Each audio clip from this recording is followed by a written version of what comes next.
All right, I'm not out at the range today. In fact, I'm indoors and hanging out with the family, but I just want to do a really quick video, not a full review, just a slight comparison and discussion about why I prefer one of these over the other. And maybe it'll help you make a decision on what you're buying and purchasing, because these are very, very close in price. And there's a few similar features, but one of them I think is superior to the other for certain reasons. So let's talk about that. First, I have the Luth Ar Stock. Now, the Luth Ar Stock is an affordable stock. I've seen these for around $90 here and there. The economy changes and the prices change. This one I'm going to start from this end and work this way. So it is a carbine-based stock, and on the very, very end, if I can just show you, there is the kind of grip pattern. It's kind of a dense material. It's a little too hard. It isn't slippery, but it's definitely not grippy. It feels very average to me. Don't prefer it. It's not the best feeling material I've ever had. Doesn't really have any absorption value. Doesn't have movement. You know, I want it to be able to move, and this one just doesn't have any movement. And so you're kind of stuck with what you get right there, but it's okay. It's definitely okay, especially on something that's not high recoil, you know, like an AR, a 223 or a 308 battle rifle.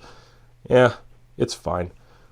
Moving on over, you have the actual cheek piece here, which isn't bad. This right here, the profile of it, I think it's nice. I think it's very comfortable to put your face on.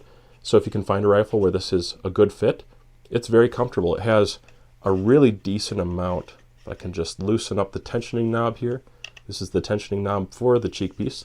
It has a decent amount of lift to it. You can get up there pretty high. I think that's enough for a lot of people. If you're doing ELR stuff, it's not going to be enough if you have a really, really high scope base, a really high canted scope base. Not going to work for you, maybe. For me, it's never been a problem up to 55 MOA scope bases. I haven't had an issue with that. And, you know, high rings, one-piece rings. So I think it's nice enough. It does have teeth on the channel to lock into. There's no memory to it. It doesn't tell you. It doesn't have an identifier, you know, so you can find the same place you were at before. If you ever had to drop this down so you could clean out a barrel, particularly on a bolt gun, if you have that set up, that's what I have it on right now. Yeah, it doesn't have memory on it. So the cheek piece itself, there's some good and bad with it. I think it's mostly good. You can move it laterally back and forth along these channels. There's different places it could fit in. You would have to, I'm pretty sure you would have to make those adjustments up here. You would have to like put a screw through the top of it to make that work. I don't know why you would move it laterally. I think it's already positioned in the place it needs to be. Plus this is a carbine version. It's got this lifter here, and this is how you slide between on the buffer tube between your positions. And so I don't think you would ever move this or put a screw through up here and change that. I think it's pretty much where it needs to be. I can't imagine it needing to go further back or further forward. It's pretty much where it ought to be. I will tell you that if you have this on an AR, loosen this up, drop it down. If you have this collapsed and you try to run your charging handle, that right there, just because there's no transition, it does catch from time to time for me. Not every time. But if it's collapsed and it's close, it does catch from time to time. And so that's part of the design, is it doesn't have, you know, a slope to it. I wish it had a little angle to it, but design's been out for a while. Perhaps the newer ones will. It does have QD cups, but it doesn't have QDs installed. And full disclosure, this came on a CZ457. This is the stock that they include on that. And I took it off that immediately. Not that I hated it. I just didn't want it on that CZ. It wasn't a good fit. I went with another model. And so it did come off that. It does have a hardware piece in here. There's an Allen. If I can just show you right here what I'm grabbing with my nail. There's an Allen that comes with it. And so it has on board the tools that you need. Let me get this in frame. It has on board the tools that you need to make adjustments to some of those basic pieces, such as the buffer tube tension. So right in here, if you were to tighten that down, and I have on different kinds of buffers, that's going to give you almost a fixed stock strength. It does tighten down really well. It tightens down on the collar of the buffer, or kind of on the neck, you know, we'll call it the neck portion down here. It tightens down on that. And so it's pretty effective. It does rattle a heck of a lot if you have it loose, And if you just simply tighten it down a little bit, it's much better. And there's a couple tightening measures you can do just to make it fit a little nicer. But people do complain about that, of the rattle of this stock in particular. And I think it's usually because they don't know that you can monkey with that, tighten it up a little bit. My issues with this stock are less about the rattle and more about the lack of features. The Picatinny on the bottom, some people like Picatinny towards the rear if they're going to add a bag rider. And so you could go ahead and add a bag rider bar right here. I've opted not to do that. I think it works okay as it is. I just wish it had a cover for it right there so that it would already be a natural bag rider. There's a little loop here if you're going to run a bag attached to a gun, like a rear support bag. There's a loop right here. You could throw some stretchy cord or paracord in there. Other than that, it's a decent stock. It certainly beats a lot of the things that are out there, or like your minimalist stocks. It has a lot more features than those do. Moving on, this is the FAB Defense. This is the RAPS C, and I already have a review about this out, but now I'm just kind of talking about it in comparison to the other one. Again, this one has a piece on the bottom, very tight fitting cover, has Picatinny. This one's more towards the front, so if I can just show you a little comparison here. The Picatinny is in a different position altogether. This one's towards the front, this is towards the back. This has a longer bottom half, this has a shorter bottom half. The Luth is very lightweight, almost cheap feeling, to be honest with you. And the FAB Defense is thicker, heavier, and just more quality feeling in general. I do think this is a superior product, and so I'll just jump to it now and why I prefer the FAB Defense. Like I said, it's got the Picatinny on the bottom, so if you want to put a monopod or a bag rider on there, you can. It's got a slip cover, which you have to be pretty intentional to get this thing back on, so give me a second.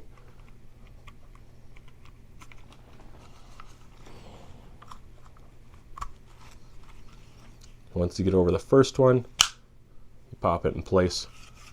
This does have some similar features and some improved features. So first of all, this right here, this rubber piece, if I can show you that texture, the texture is superior. It has a little bit of give, it has some grip. I think this is actually a nice texture. On my slippery jackets, my winter jackets, waterproof jackets, it has that texture that grabs on, and I like it. I think it's pretty good.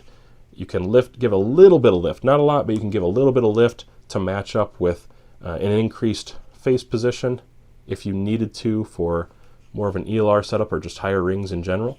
That's going to sit up a little higher on your shoulder. And if you're in the prone, especially guys, sitting in the prone, you're going to notice that this sits in your pocket better, just raising it up. And I know that's only a ½ inch, but you'll notice it. And it's dense enough, but gives enough. I don't think it's going to tear off. I don't think it's going to break. I don't think it's too malleable, but it does have a little give to it. So with something with a little more recoil, I'd feel a little better about this versus the Luth Ar Stock. Now going to adjustments, it's a carbine model, rapid adjustable precision stock carbine. This is for adjusting between positions in the buffer tube, and to remove it from the buffer tube altogether, all you have to do is lift down on this. The Luth Ar Stock, in order to remove this from a buffer, it's a little finicky. It is a little finicky. The piece for moving, you kind of have to reach in here and grab this knob, and it's kind of in a weird place. You got to fiddle with it a little bit. If it's locked down because of tension, it's going to take you extra time. You're going to have to get out that Allen and loosen things back up. I don't love that. I don't love that. Now this one does have an Allen for tensioning on the neck in a similar fashion. It's going to go right on the neck, and it's going to grab that piece and tighten up there. This one, though, has some better features, and so let's just look at those. The QD cups, it has 2 positions for QD cups, and it has them installed.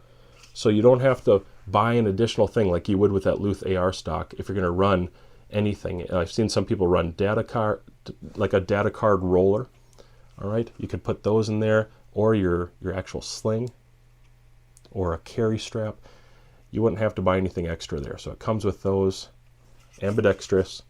As far as QDs go, that's really nice because I put my sling around the side, like right here, and then it loops around the stock, around me, back up to the shoulder. I appreciate that. So then going over to the adjustment knob right here, if I grab this, and I'll just show you, pop it out here. for me, when I loan my gun to other people, if I'm shooting an NRL match, because I have these on my NRL 22 guns, I have a fixed version on the other one, and this carbine on my 16-inch barrel. This right here allows me to shoot with 2 different people and get that eye relief appropriate. And so I'm a pretty big fan of this.